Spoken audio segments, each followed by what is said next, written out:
One Guam veteran is speaking out and taking an impassioned stand against what he is calling the mistreatment and neglect of the Guam veterans. PNC's Tim Blas-McHenry has more.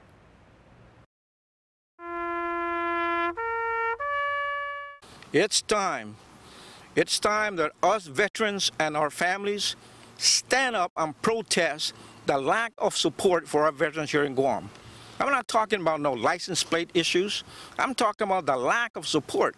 Bill Cundiff, the chairman of the Guam Veterans Commission, says the final straw for him and his anger against the lack of support for the veterans here on Guam was the GWA VA cemetery issue when last week the Guam Waterworks Authority gave the VA 10 business days to either pay its outstanding water bill or be cut off. The water here has been leaking and leaking and leaking and leaking forever.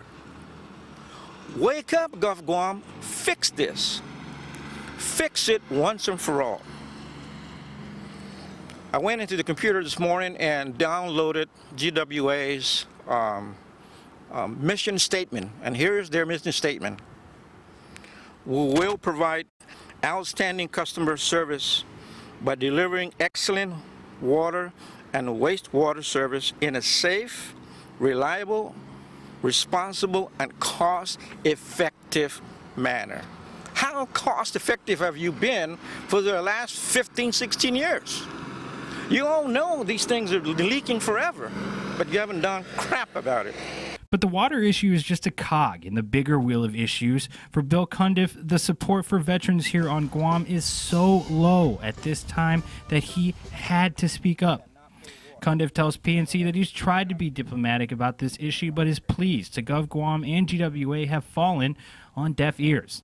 Cundiff says there's no budget for the VA to deal with these long-standing issues such as cracks in the crypts and other fundamental maintenance issues, including broken and old water lines. Recently, Mr. Manglonia spent a lot of money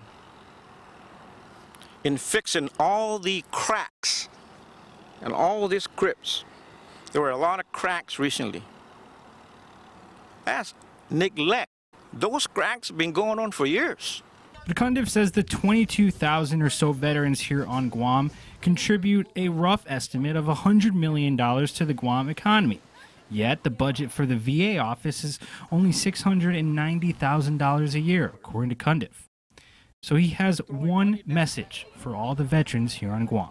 We veterans, and I hope you're listening out there, all of you and your families, we need to gather and start taking stock in our issues here and fight this government to ensure that we get what we deserve. These folks died for us. They died for us. For PNC News, I'm Tim Blas-McHenry.